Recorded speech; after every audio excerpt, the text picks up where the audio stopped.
All right, I think we're good to get started. Can everyone hear me okay? I'm using a different setup today. Not sure how good this mic is on this computer. Sounds good. Okay. Not much preamble to this one. We're just going to be working on some design for use with additive manufacturing. In general, things are going to be very similar to your standard process. We can leverage the use of additive manufacturing to change some setups, some different things. So not much PowerPoint this week. In fact, there's just the intro slide and the contact info at the end. We're going to get right into SolidWorks, and so we're going to also do a little bit of Magma today. So let me get you switched over real quick. So for this casting, once I can get it pulled up here, right here. So a few months ago, when I started writing the material for this workshop, I had one of my students he did a little bit of design for investment casting, but not very much. So I told them to just take our standard tree, attach this impeller to it, and use some reference from some other castings that we've done to kind of guess what do you think we should do for it in general. So this is what he came up with, and I had him do 3 different setups. We have our standard sprue with these they're about 1 inch by 1 inch gates. We increased the size of the sprue a little bit, and then we also shrunk the gates a little bit. And in a little bit, we're going to go through some magma sims of these to see how that affects it. But before we get into that, you all are done a bit of investment casting. I would hope so at least. But looking at this setup, is there any red flags that you're seeing right away? And it's okay to criticize because he doesn't necessarily know what he was doing.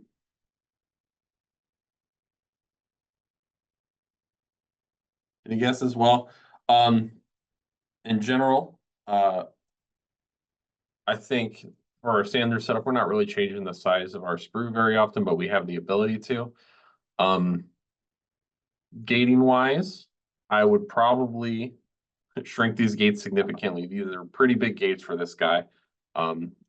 So there's a chance our metal might flow in pretty slow. Also, we're going to have some turbulence caused by once the metal gets up to the second sprue, the casting is probably almost certainly not going to be completely fed up to that gate yet, and it's going to fall down and splash into the metal below. So we can get some like oxygen some oxygen integrated if we're doing aluminum, things like that. Another thing, there is no fillets on our gate here. We like to, since we're 3D printing these to the sprue, we can fillet this in gate here to the sprue to get rid of some sharp corners there, and also fillet the actual gates themselves, just so we don't have any shell erosion, things like that. If we're looking at the smaller gates, where'd they go? These have the same issues as before. And also we like to, in general, we like to taper our gates as well to reduce that porosity at the very edge. And also, I would probably try first just a gate right at the center, or maybe a quarter of the way down from the center. Just because these 2 gates kind of act as risers, right? So there might be a little bit of porosity that might form in the middle because of the way these 2 gates are interacting. That's not a guarantee, but there's a chance if our shell is hot enough, it's probably not an issue at all.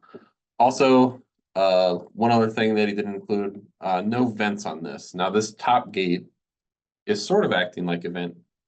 But if there's a gas bubble that forms at the top up here, that's probably not going to be able to work its way out in time. Even our shell is porous enough to let all that gas escape. So I would like to see either a vent printed into the actual casting, but this one's easy enough to remedy. We can take some of our extruded wax, glue it onto here for a burnout. It'll probably work out just fine.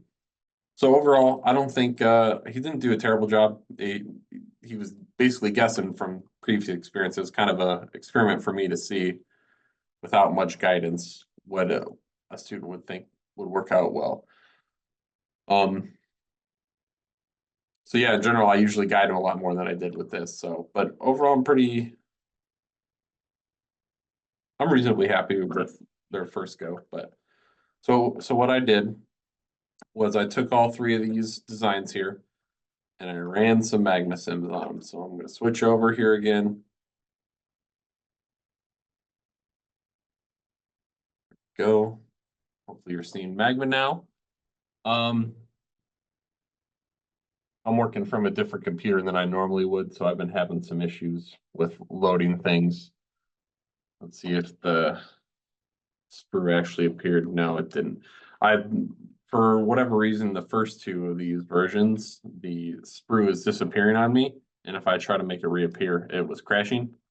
Not sure it worked fine on my actual computer, but not the one off campus. So, but one thing, if I were to walk through a student on their first casting here, I would want to talk about our entrance velocity here for our metal into our casting. So I'm going to set our speed here on X-ray.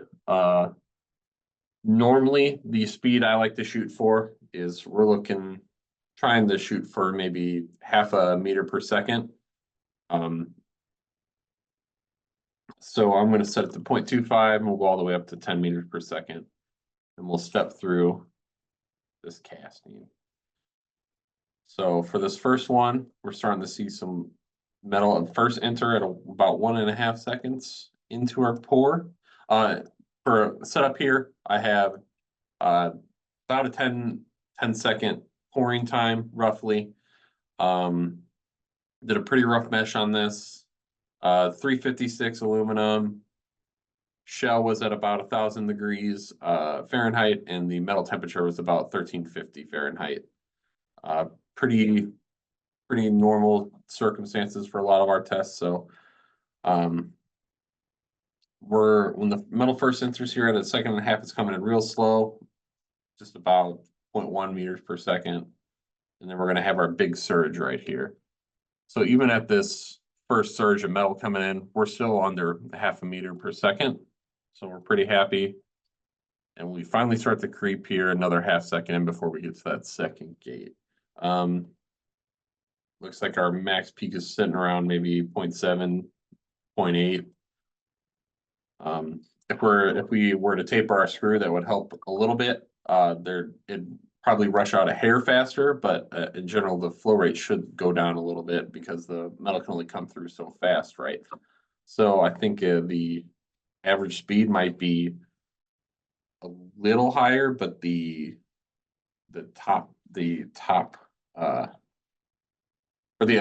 average speed should be a little bit lower, but our top speed might be a dash higher in a few spots.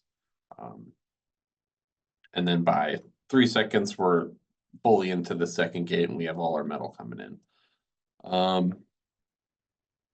I'd say I'm not looking at this. I'm not too worried about this setup.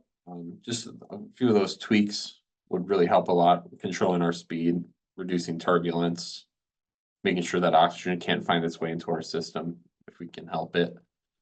And by 3.5 seconds, 4 seconds, we're not really flowing anymore at all. So not too bad. Looks like there probably was an issue with the mesh right here. How's porosity look? See if I was. That's a little strange. That's probably, since I did such a rough mesh on these, this is most likely from an edge-to-edge case on magma. And not really an actual spot of porosity here. Now let's compare this to the next one, just for the sprue is actually there. This is the first one I've shown you. So now we're gonna go to setup number 2.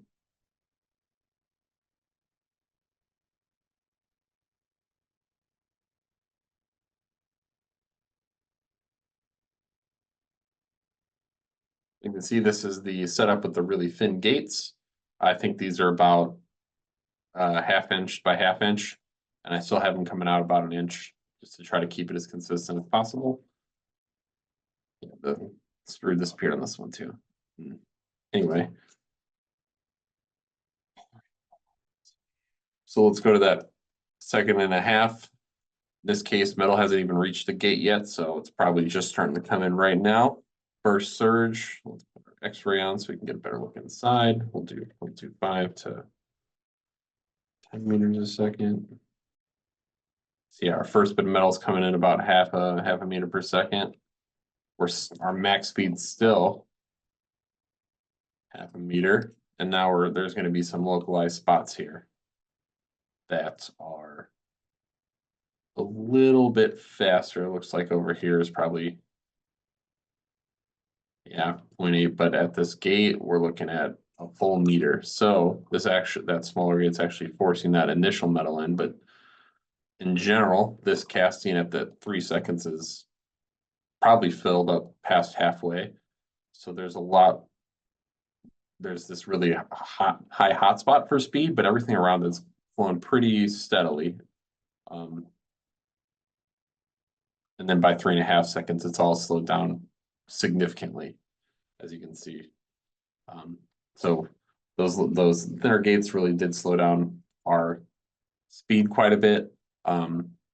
Still a good bit of turbulence here right at the 3 second mark, but nowhere as near as that first one.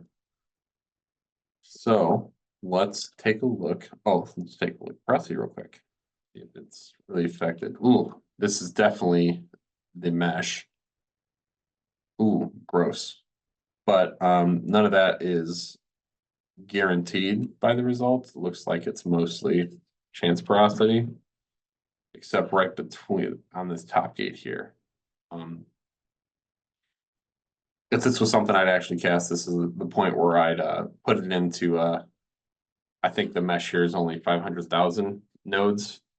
If I was really concerned, I'd bump up the node count quite a bit, run it again just to make sure it's not a mesh issue and it's actually a casting issue.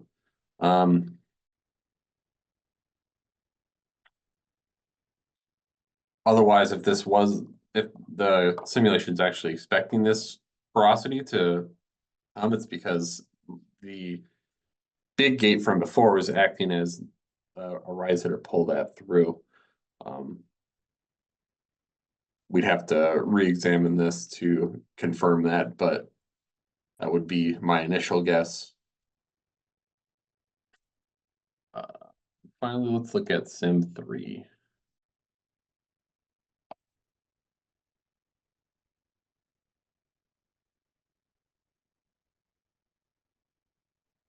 Big change on this guy is the sprue is about a half-inch wider on each side.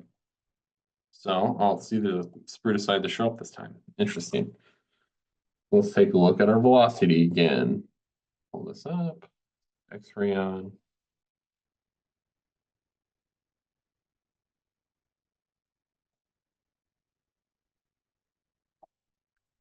So at 2 seconds, the metal isn't even close to being high enough to fill up this cavity yet. It's not filling up the heat very well either. Interesting.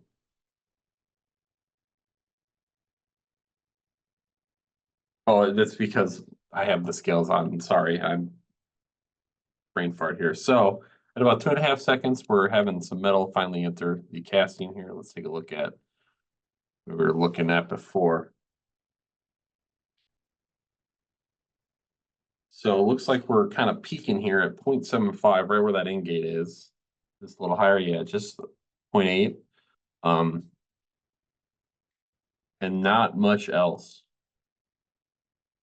Looking at the same speed here, but everything's kind of coming in fairly slow compared to the last ones. Not a big surge. And that's just because the sprue is filling up slower, it has more, it's taking longer to get from here to here, right?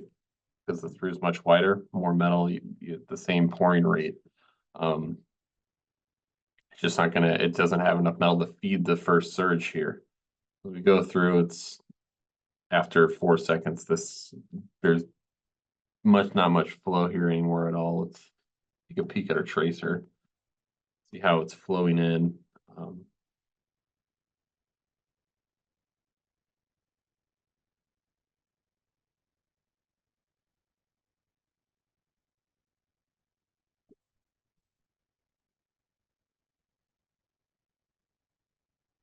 And here's what I was talking about before, why I may not necessarily want both of those gates. Especially the top one is once we get to this part, we're about halfway full on the actual casting, but the metal in the sprue is starting to come over the top of it. So there's this first crash right here of that metal first, and it's kind of just pouring into the second set. So we have different ages of metal. That fall can incorporate some oxygen into our aluminum, things like that. But other than that, the speed that we were seeing before isn't too bad.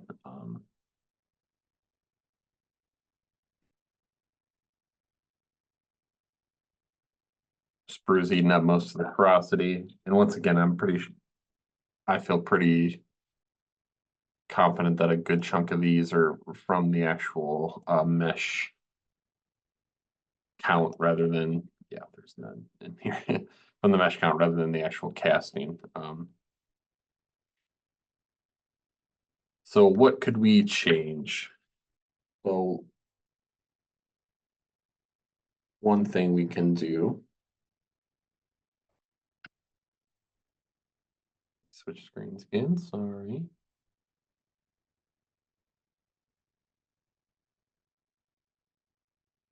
So we're back in SolidWorks. We're going to adjust some things here. We'll run another sim. It'll be a much slower one. Or not a much slower one. It'll take a little bit longer to set up. But one thing we can do to adjust their setup, first of all, I don't think they added any machine stock to this on that base.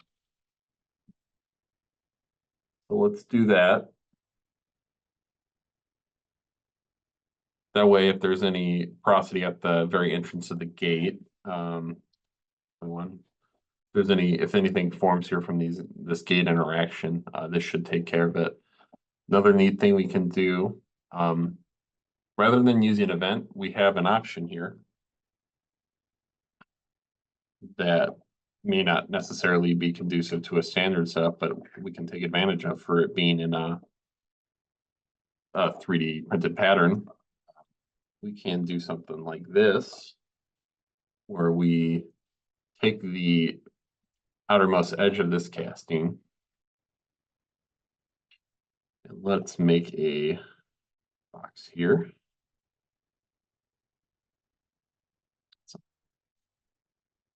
Oh no, sorry, I'm messing up. I don't have any hotkeys set for SolidWorks. Nope. Oh no. Okay, here we go.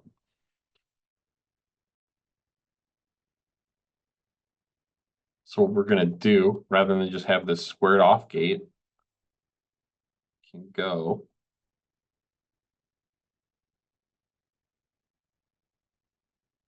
right up to the actual casting itself here.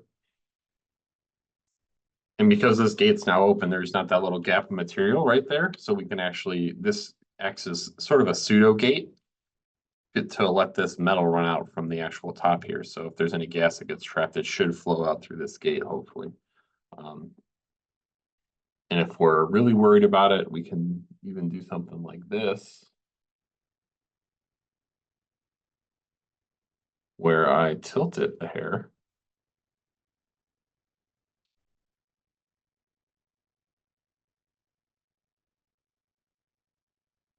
So it tries to rise through it. Now, I generally try not to have an inconsistent tilt on a casting, but if for some reason I really don't want to put it in up top here, we can still help it sort of you use physics to guide that air bubble that could get trapped up. So another thing we want to taper this out. So let's do this. We're going to convert this entities again to get a sketch and surface here. But we're going to draft it out a little bit. We're going to add our taper. Not sure what number you guys use. We tend to use 15 to 25 degrees for a taper when we taper our gates. I'm going to do that the same for down here before I.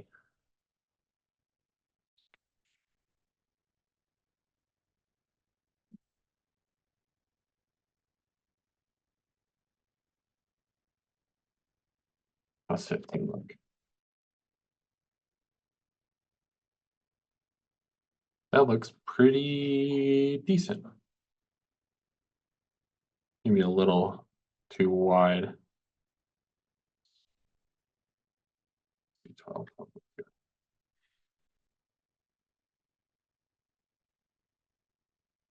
If you're curious about the numbers I'm picking, like many people in the industry, sometimes I go by gut feeling, which is definitely not the best practice. I am working on something to try to give a better general rule for sizing and things like that, but most of it we set up in here, run it through simulations, see if we're happy with our speeds, our feeds, temperatures, things like that. So we probably eliminated any gas issue up here by tapered gates and tilting it just a hair.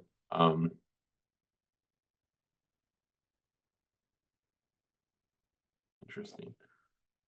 Let's split this off real quick.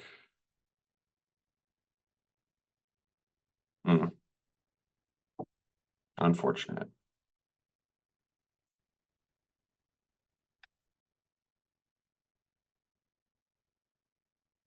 Oh, it's because I tilted it. Oops. Fix this real quick. I'm not going to get too detailed on it just because. There we go. So that gets rid of that little punch there. We'll re-show our tree.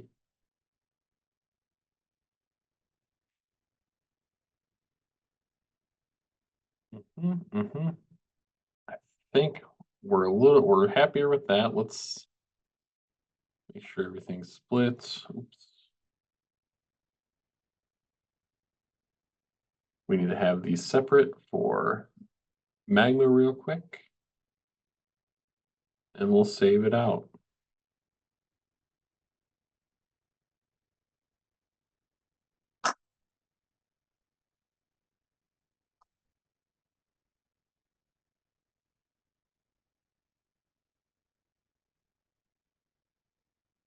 And then we're switching back to magma.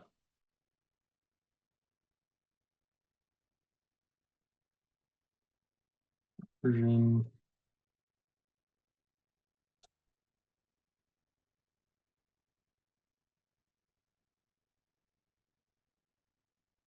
So I'm just going to be setting this up. If anyone has any questions right now, this would be a great time to ask.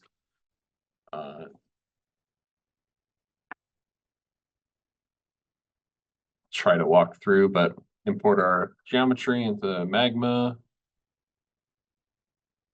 Rotate everything so it's in the correct orientation.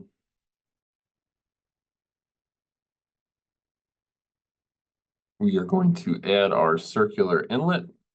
I try to do, for inlets, I try to do worst case scenario. Obviously, if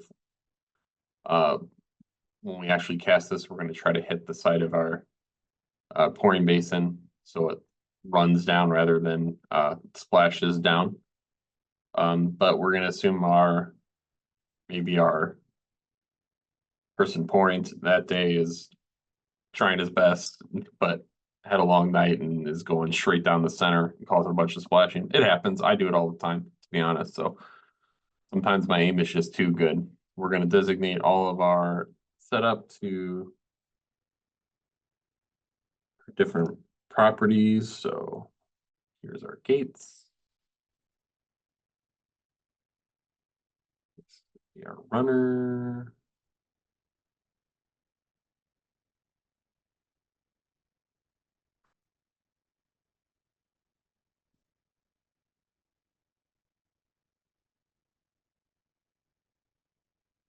Gate, runner, casting, what's this? Oh, delete that.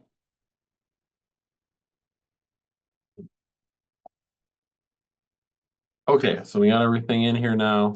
We'll set up our Boolean.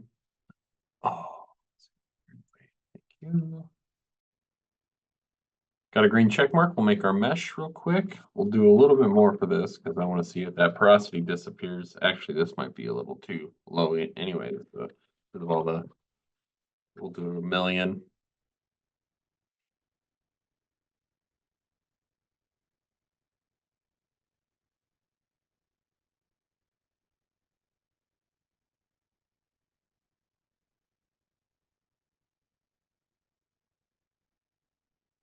Interesting. Oh,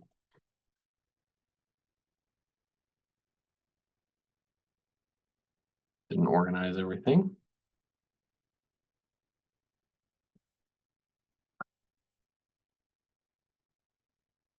This computer is real messed up. That's why. Let's remesh this.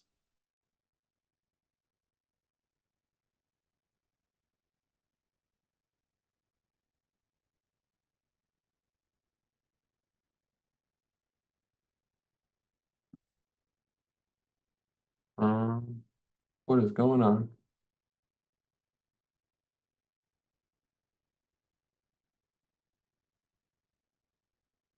Wow.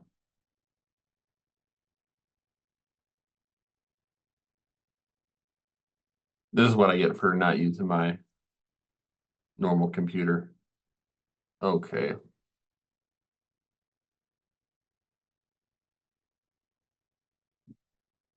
It doesn't like that the setup I had is different. That's fine.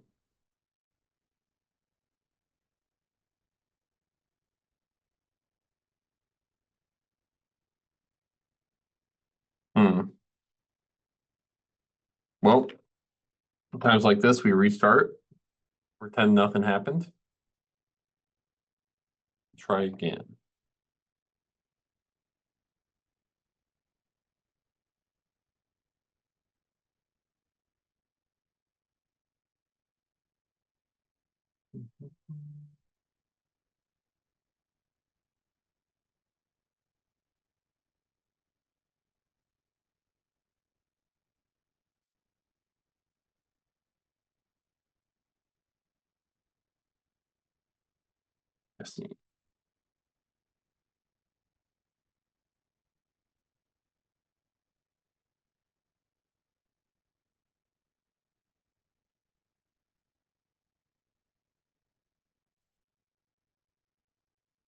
All right, we're almost back up to where we were. Sorry about that.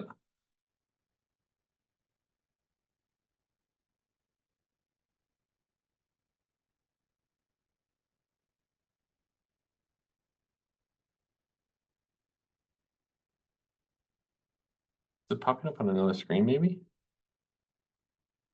Oh, I have no idea what's going on. Sorry, gang.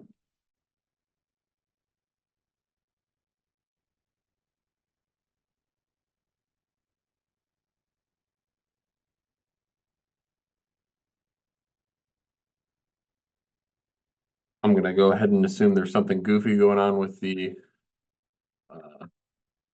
version. Make a new one. Let's see if we can't fix it there.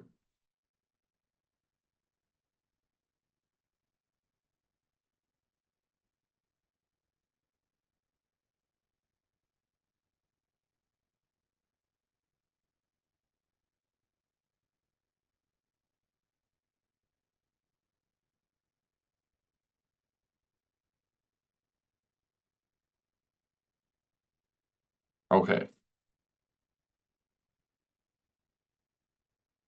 Oh, for the shell, I'm just generating just under half an inch shell thickness. It's a 10 mil shell. Um, already a prep that looks better. Yeah, a lot of edge to edge contact and a lot of thin walls because of the fins on this impeller. I really have to crank it up to get rid of all of those. So we're not going to because otherwise the sim will run for, a day. Already have things set up. I forgot a sprue. Oh no.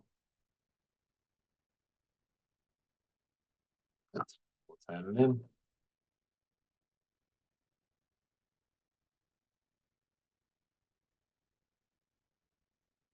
Okay, the screen popped up. This time we're happy again.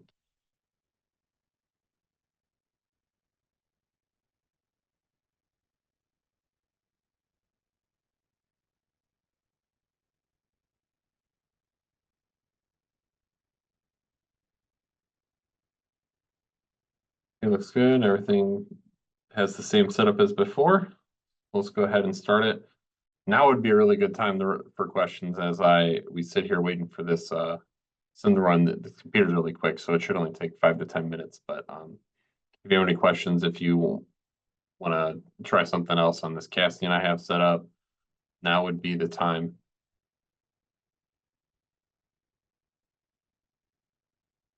Otherwise, if you want to take a quick lap and get a drink, this would also be the time to do that.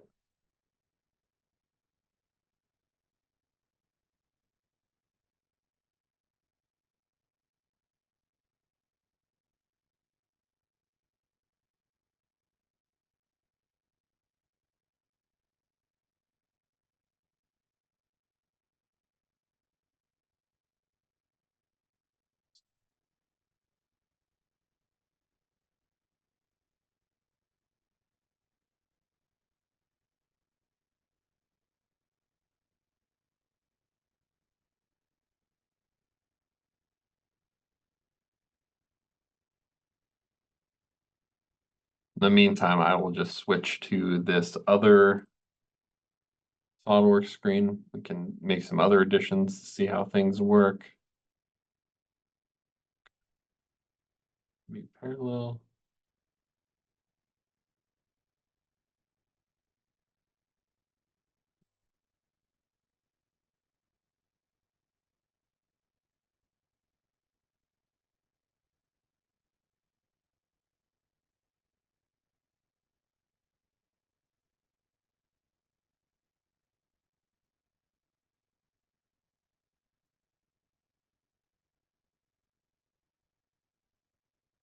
Work. Sketch on the surface.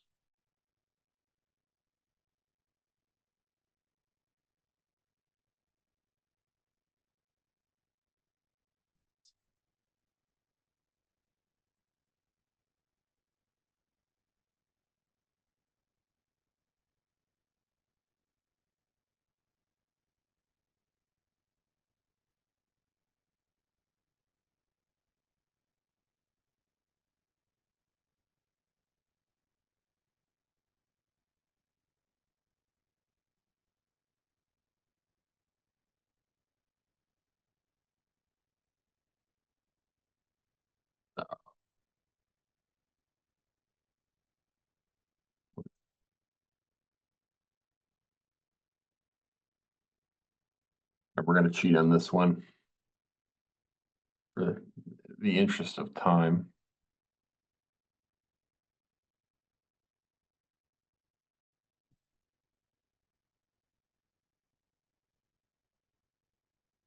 The sim. It's cooking pretty quick. It's almost done. The filling section. So we'll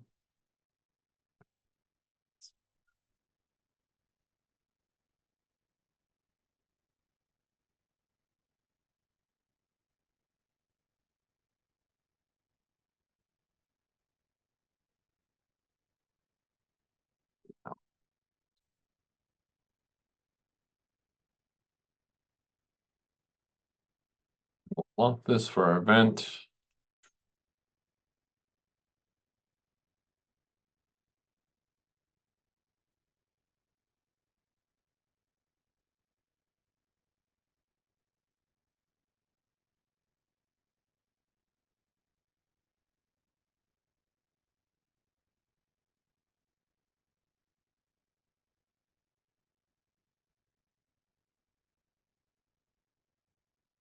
Oops. Doing off, not.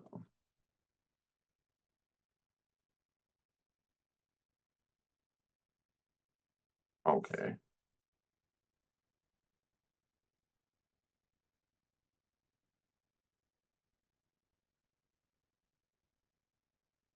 Hmm, I see.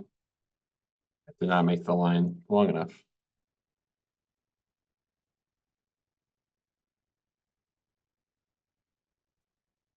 There we go.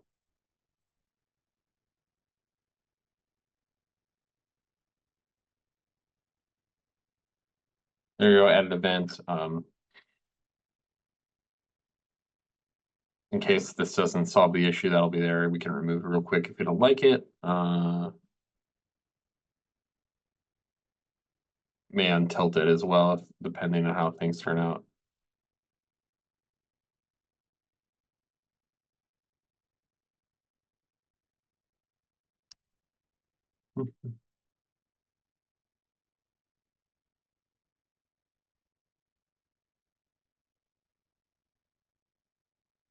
But just some other key takeaways that things that we can do because we're making these things in 3D printing. A lot of like removing from tool rules aren't necessarily required.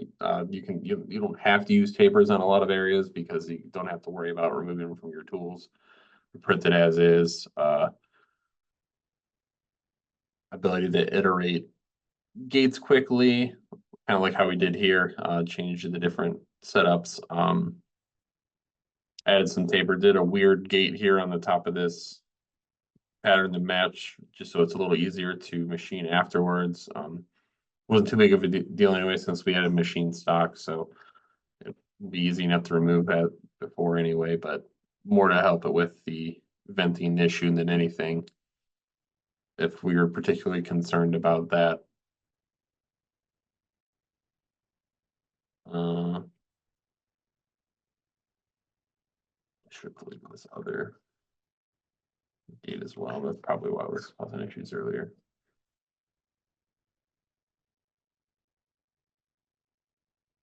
It's hard to talk about design principles in general when you have a lot of different materials you could be printing with. When uh, I'm not sure what your process is, what you're printing, what your standard tree looks like, because this is not necessarily the usual tree for everyone here, especially when you're doing lots of small parts or lots of individual large parts and whatnot. So if no one has any questions, I'm just gonna sit here and be quiet for a few minutes while we finish the sim. Any questions comes up, if there's anything you want me to try on the model in general, let me know.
So this sim is running much slower than I expected it to.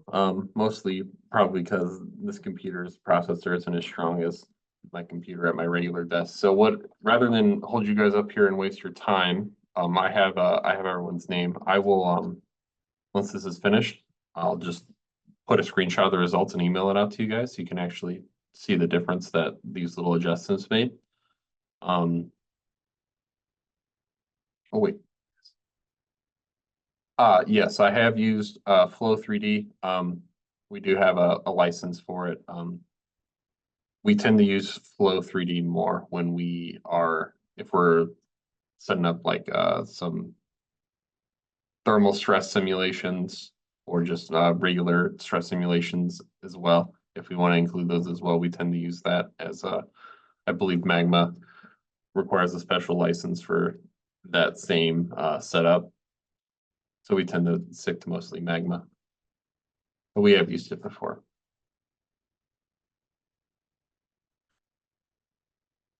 But if there's no other questions, I'll just go ahead and wrap things up here. Thanks for everyone for sticking through this for 4 weeks. I'll send you out the results of the sim. And I'm just gonna hang in the meeting a few minutes longer if anyone has any questions or any comments. But if not, have a nice rest of your day. And thanks for joining along.